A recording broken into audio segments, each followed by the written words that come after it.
2005 সালের 14 আগস্ট সকালে Helios flight 522 learn airport থেকে গ্রিসের অ্যাথেন্স এয়ারপোর্টে যাওয়ার প্রস্তুতি নিচ্ছিল। সকাল 9টা 7 মিনিটে ফ্লাইট টেক অফ করে। প্লেনে ছিল 115 জন প্যাসেঞ্জার এবং 6 জন ফ্লাইট ক্রু মেম্বার সহ মোট 121 জন। ফ্লাইটের পাইলট ছিল German pilot Hans Jurgen Martin, যার কিনা 16,900 ঘন্টা প্লেন উড়ানোর অভিজ্ঞতা ছিল।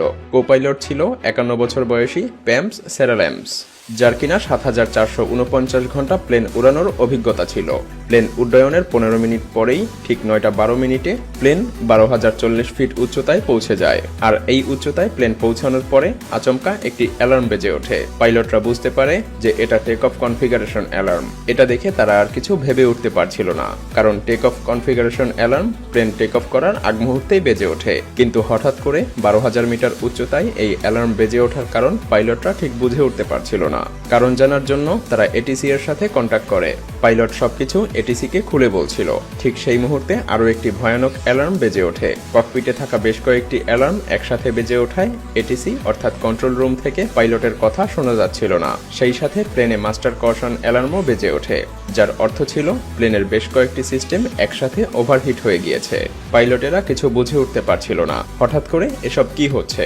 এসব অ্যালার্ম শুনে যাত্রীরা উত্তেজিত হয়ে পড়ে। ক্রু মেম্বাররা তাদেরকে শান্ত করার চেষ্টা করতে থাকে। প্যাসেঞ্জাররা নিঃশ্বাস নেওয়ার সময় অক্সিজেনের অনুপস্থিতি বুঝতে পারছিল। আর ঠিক তখনই অটোমোডে অক্সিজেন মাস্কগুলো নেমে আসে। এই সময় প্লেন ছিল 18,000 ফিট উচ্চতায়। পাইলট কন্ট্রোল রুমের সাথে যোগাযোগ করার বারবার চেষ্টা করতে থাকে, কিন্তু পাইলটের কথা এটিসি পর্যন্ত পৌঁছাচ্ছিল না। কিছুক্ষণের মধ্যেই এটিসি এর সাথে প্লেনের কন্ট্যাক্ট সম্পূর্ণভাবে বিচ্ছিন্ন হয়ে যায়। এরপর এটিসি প্লেনের সাথে অনেকবার কন্ট্যাক্ট করার চেষ্টা করেছে, কিন্তু তারা বারবারই ব্যর্থ হয়েছে। প্লেন আরও অধিক উচ্চতায় উঠতে থাকে। এই রুটে অ্যাথেন্স পৌঁছাতে প্লেনের সময় লাগে 1 ঘন্টা 45 মিনিট, অর্থাৎ 10টা 45-এ প্লেনের অ্যাথেন্স পৌঁছানোর শিডিউল ছিল।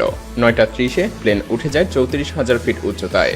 এরপর 9টা 37 মিনিটে প্লেনটি অ্যাথেন্স ফ্লাইট ইনফরমেশন রিজনে পৌঁছে যায়। 10টা 12 থেকে 10টা 50 পর্যন্ত অ্যাথেন্স এয়ার কন্ট্রোল রুম থেকে প্লেনটির সাথে যোগাযোগ করার বারবার চেষ্টা করা হয়, কিন্তু তারা কোনোভাবেই প্লেনটির সাথে যোগাযোগ করতে পারছিল না। 10টা 45 বেজে যায়। ঠিক এ সময় প্লেনটি অ্যাথেন্স এয়ারপোর্টে ল্যান্ড করার কথা ছিল, কিন্তু এই সময়ে প্লেনের কোনো অস্তিত্বই খুঁজে পাওয়া যাচ্ছিল না।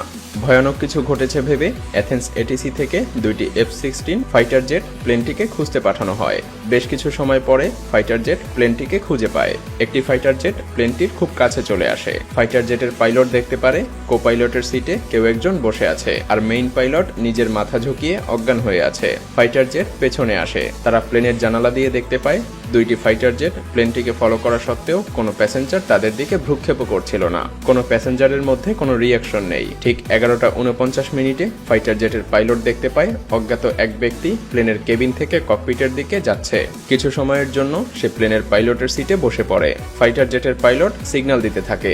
সেই ব্যক্তিও ফাইটার জেটের পাইলটদেরকে কিছু একটা বলার চেষ্টা করে, কিন্তু সে কোনোভাবেই বলতে পারছিল না। তার 1 মিনিট পরেই প্লেনের লেফট ইঞ্জিন কাজ করা বন্ধ করে দেয়, আর প্লেনটি বাম দিকে হেলে নিচের দিকে পড়তে থাকে।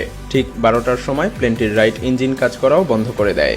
সেই ব্যক্তি প্লেনের কন্ট্রোল সম্পূর্ণভাবে হারিয়ে ফেলে। 12টা 4 মিনিটে প্লেনটি অ্যাথেন্সের 4 কিলোমিটার দূরে পাহাড়ি একটি অঞ্চলে এসে ক্র্যাশ করে। প্লেনটি ক্র্যাশ হওয়ার ফলে প্লেনের মধ্যে থাকা সবাই মারা যায়। একবার অনুভব করুন, ফাইটার প্লেনের 2 জন পাইলট 121 জনকে মুহূর্তের মধ্যে মৃত্যুবরণ করতে দেখে তাদের অনুভূতিটা কেমন হয়েছিল। তারা শুধু দেখেই যাচ্ছিল, কিন্তু কিছু করতে পারছিল না। এরপর হেলিও প্লেনটি ক্র্যাশ হওয়ার ঘটনা সকল নিউজ পেপারের হেডলাইন হয়ে যায়। পুরো বিশ্বব্যাপী সবাই জেনে যায়। দ্রুত রেস্কিউ অপারেশন চালানো হয়। সকল ডেড বডি প্লেন থেকে বের করা হয়, কিন্তু সেই ডেড বডিগুলোর ময়নাতদন্ত শেষে রিসার্চাররা বুঝতে পারে প্লেনে থাকা সবাই প্লেন ক্র্যাশ করার অনেক আগেই মৃত্যুবরণ করেছিল। এখানেই শেষ না, বেশ কিছু প্রশ্ন থেকে যায়। পাইলট যখন আগে থেকেই মারা গিয়েছিল, তাহলে 2 ঘন্টা যাবৎ প্লেনটিকে কে কন্ট্রোল করছিল? এর উত্তর হলো, আগেই বলেছি, ককপিটের দিকে কেউ একজনকে আসতে দেখা গিয়েছিল। সে ছিল flight attendant Andreas. Plane crash হওয়ার আগ মুহূর্তে অ্যান্ড্রিয়াস অ্যাথেন্সের এয়ার কন্ট্রোল রুমের সাথে যোগাযোগ স্থাপনেরও চেষ্টা করেছিল। অ্যান্ড্রিয়াস কন্ট্রোল রুমের সাথে 5 বার মেডি মেডি বলতে থাকে। Mayday. Flight 5. অ্যান্ড্রিয়াসের কাছে এমন কোনো অভিজ্ঞতা ছিল না যা দিয়ে সে বোয়িং প্লেনকে কন্ট্রোল করতে পারবে। তবে শেষ পর্যন্ত সে প্লেনটিকে একটি জনমানবহীন এলাকায় নিয়ে যেতে সক্ষম হয়। এক্সপার্টরা তদন্ত করে জানতে পারে প্লেন যখন বাম দিকে হেলে পড়েছিল তখন প্লেনের বাম ইঞ্জিনের ফুয়েল শেষ হয়ে গিয়েছিল। কিন্তু এরপরে ইনভেস্টিগেট অফিসাররা এর আসল কারণ জানতে পারে। তারা কন্ট্রোল প্যানেলে একটি বাটন দেখতে পায়। এটা ছিল প্লেনের প্রেসারাইজ বাটন।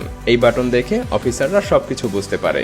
আসলে এই প্রেসারাইজড বাটন প্লেনের মধ্যে এয়ার ফ্লোকে কন্ট্রোল করে। এসব ইঞ্জিন অল্প অল্প করে বাইরের বাতাস প্লেনের মধ্যে প্রবেশ করায়, যাতে করে প্লেনের মধ্যে অক্সিজেনের স্বল্পতা না দেখা দেয়। আর এই প্রেসারাইজড বাটন অটোমেটিক মোডে রাখা হয়। আর যদি এই বাটন ম্যানুয়াল মোডে রাখা হয় তাহলে ক্যাপ্টেন এবং কোপাইলটকে এটার দিকে নজর দিতে হয়। এমনটা কেন ঘটলো এটা জানতে হলে প্লেনটিকে টেক অফের একদিন পূর্বে ফিরে যেতে হবে, যখন এই প্লেনটিকে রুটিন সার্ভিসে নিয়ে যাওয়া হয়। সেখানে প্লেনের খুঁটিনাটি চেক করে সার্ভিসের জন্য প্রস্তুত করা হয়। আর এখানেই সার্ভিসম্যানেরা প্রেসারাইজড বাটন ম্যানুয়াল মোডে রেখে পাইলটের কাছে বিমানটিকে হস্তান্তর করে। প্লেন টেক অফের সময় পাইলট এবং কোপাইলট প্রেসারাইজড বাটনটির দিকে তাকানোর কোনো সময়ই পায়নি। ফলে বাটনটি ম্যানুয়াল মোডেই চালু থাকে, যার ফলে প্লেনের মধ্যে ধীরে ধীরে অক্সিজেন স্বল্পতা দেখা দেয়। যাত্রীদের মাথা ব্যথা শুরু হয়। পাইলটেরা অ্যালার্ম ঠিকই শুনতে পেরেছিল, কিন্তু দুর্ভাগ্যবশত তারা প্রেসারাইজড বাটনটির দিকে মনোযোগ হারিয়ে ফেলে, যার ফলে প্লেনের মধ্যে মারাত্মক অক্সিজেন স্বল্পতা দেখা দেয়। আর পাইলটেরা আস্তে আস্তে জ্ঞান হারিয়ে ফেলে। কেবিনের অক্সিজেন মাস্ক অটোমেটিকভাবে নিচে নেমে আসে, তাই যাত্রীরা ক্ষণিকের জন্য অক্সিজেন পেয়েছিল।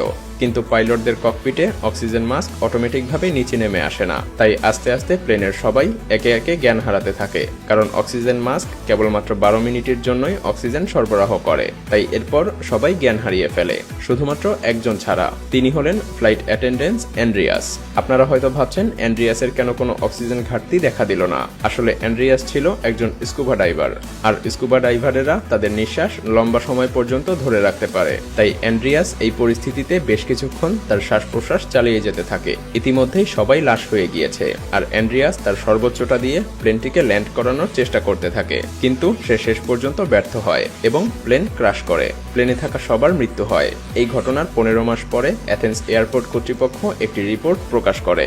বাটনটি অটো মোডে থাকার কথা ছিল, কিন্তু সার্ভিসম্যানেরা সেটাকে ম্যানুয়াল মোডে দিয়ে দেয়, আর পাইলটও সেটা লক্ষ্য করেনি। সার্ভিসম্যানেরা যদি এটা অটো মোডে সেট আপ করে দিত তাহলে হয়তোবা এমন মর্মান্তিক দুর্ঘটনা ঘটতো না। ভিডিওটি ভালো লাগলে শেয়ার করতে পারেন, এবং আপনি যদি এমনই রহস্য, রোমাঞ্চ, আনকমন আর ইন্টারেস্টিং ভিডিও দেখতে পছন্দ করে থাকেন তবে মায়াজাল চ্যানেলটিকে এখনই সাবস্ক্রাইব করুন এবং পাশে রাখা বেল আইকনটি প্রেস করুন। তো দেখা হচ্ছে আগামী এপিসোডে। ততক্ষণ পর্যন্ত ভালো থাকবেন। ধন্যবাদ।